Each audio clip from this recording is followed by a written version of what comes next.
Assalamualaikum warahmatullahi wabarakatuh. Bertemu kembali dengan saya Wici Sulistyo SPD, Unit Kerja UPTD SPF SD Negeri Depong Tanggal 3, Kecamatan Tegal Selatan, Kota Tegal, Provinsi Jawa Tengah. Saya adalah calon guru penggerak Angkatan 8 dengan fasilitator Imam Subahi SAG M.Si dan pengajar praktik Asikin SPDI MPD. Kali ini saya akan memaparkan tugas koneksi antar materi modul 1.4 budaya positif.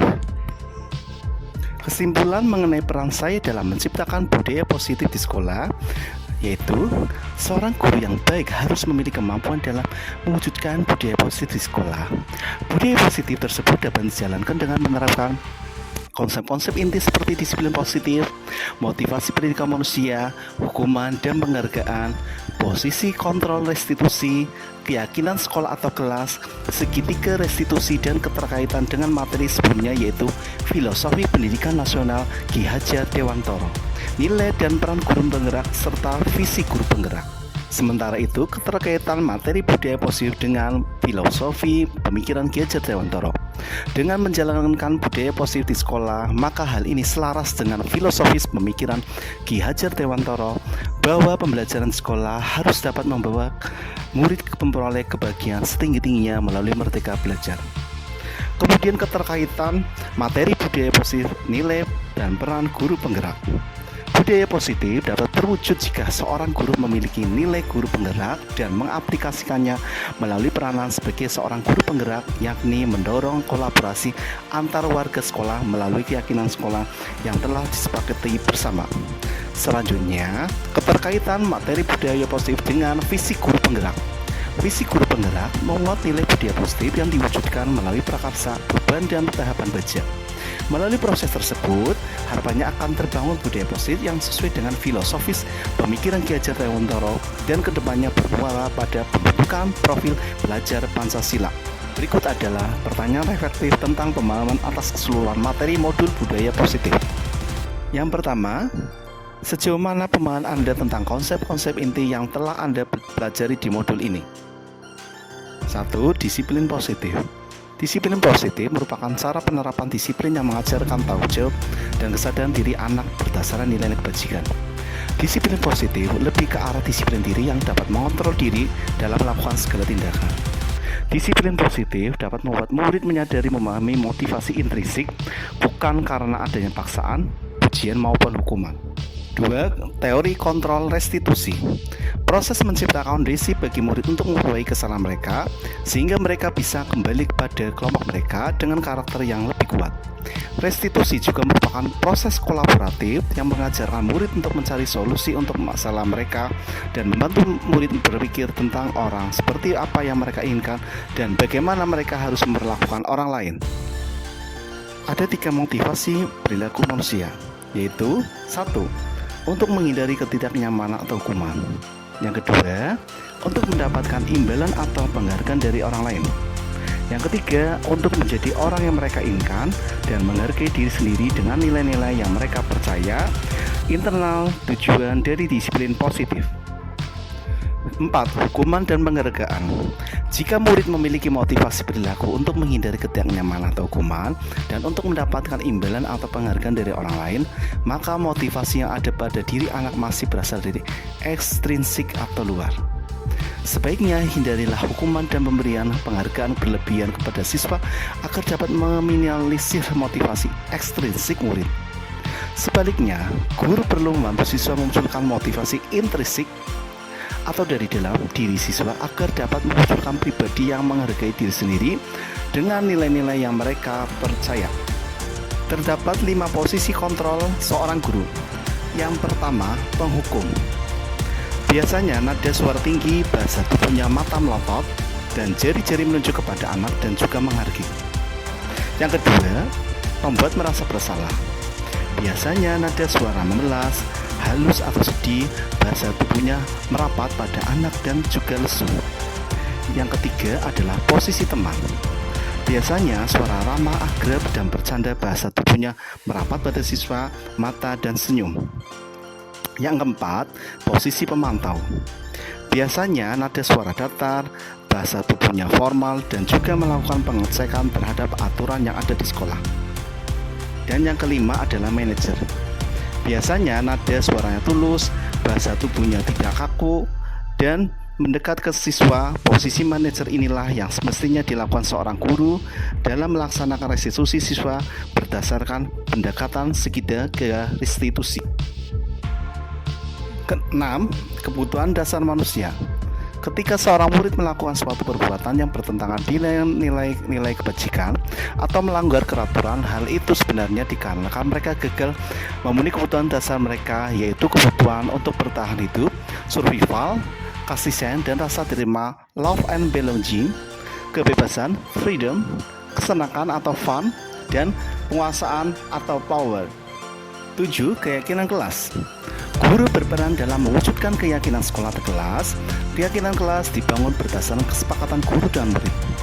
Keyakinan kelas berupa pernyataan universal yang mudah diingat, dipahami, dan diterapkan kelas atau sekolah. 8. Segitiga restitusi. Segitiga restitusi merupakan segitiga yang merupakan pedoman oleh guru dalam melaksanakan restitusi atau membantu siswa dalam memperbaiki masalahnya di sekolah. Dalam segitiga restitusi ada 3 bidang. Yang pertama, menstabilkan identitas. Yang kedua, validasi tindakan yang salah. Yang ketiga, menanyakan keyakinan.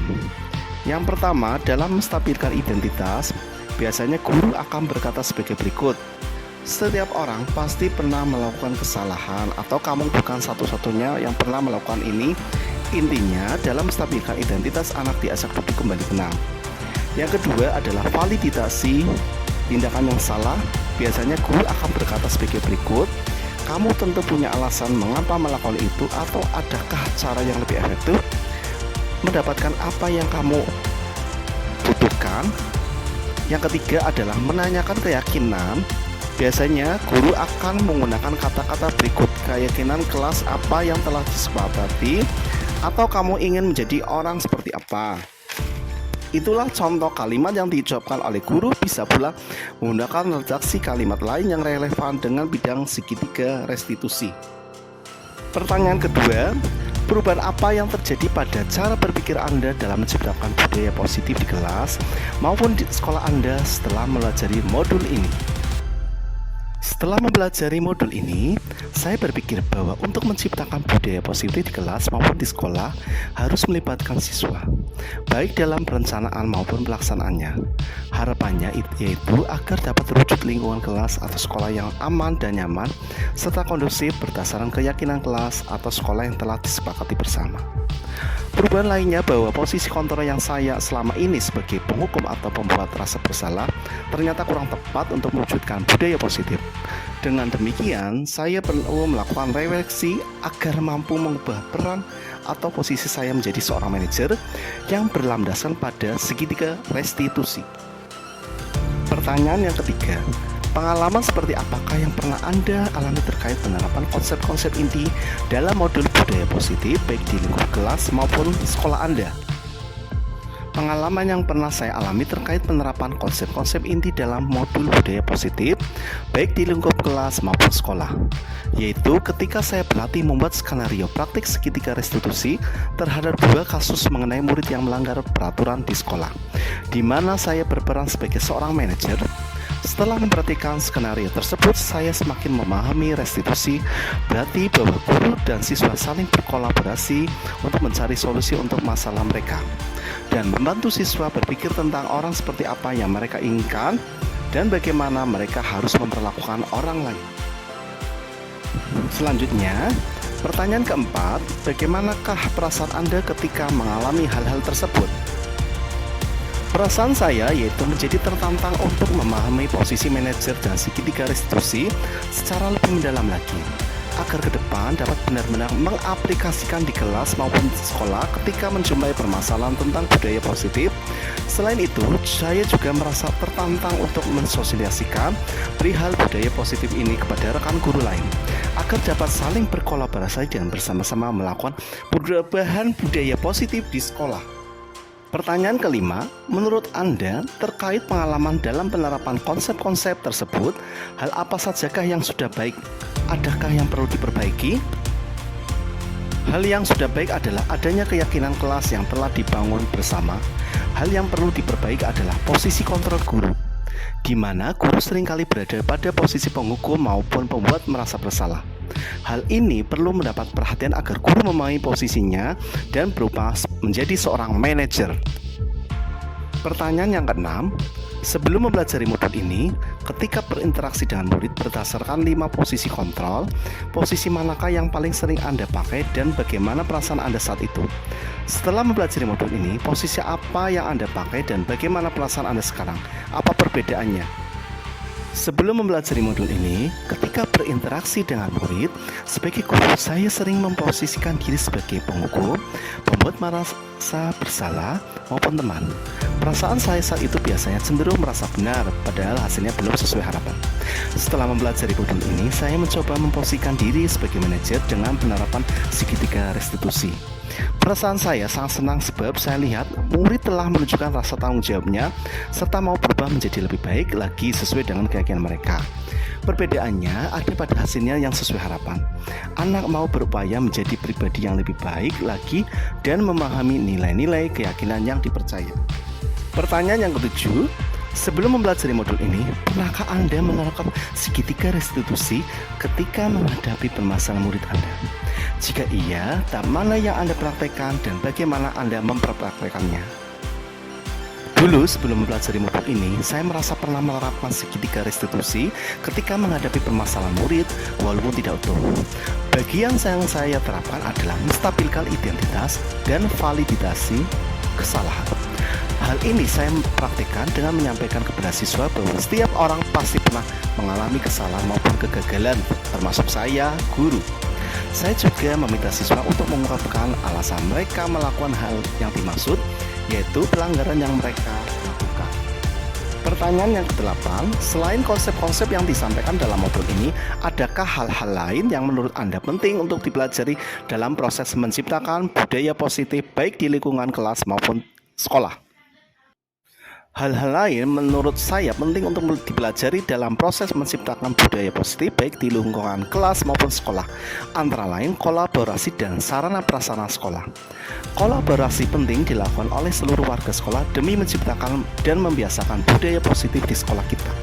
Sedangkan sarana prasarana penting untuk mendukung ekosistem pembelajaran yang kondusif, aman, nyaman, dan menyenangkan. Salam dan bahagia. Tergerak, bergerak, menggerak.